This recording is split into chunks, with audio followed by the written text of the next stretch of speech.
Hi guys, this is a Hikvision demo for the upgrading the firmware of intercom station. So this is the uh, old firmware.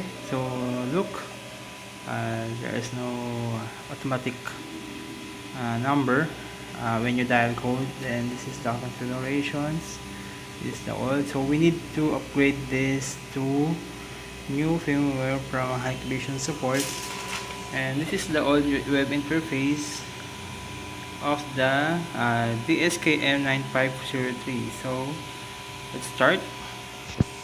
For upgrading firmware update, so we need to power on this intercom station. So let's log in.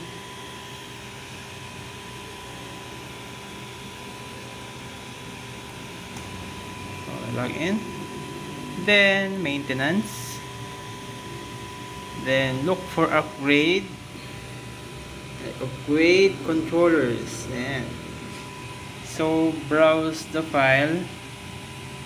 This is the file I downloaded yesterday. So this is this.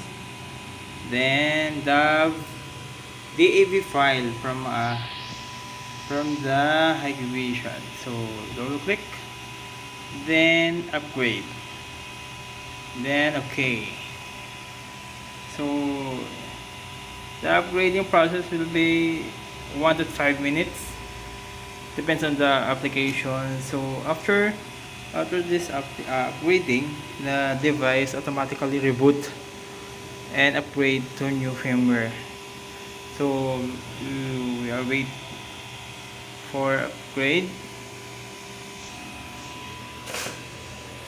So this the wait, it's blurred, and upgrading. So yeah, just wait for 1 to 5 minutes.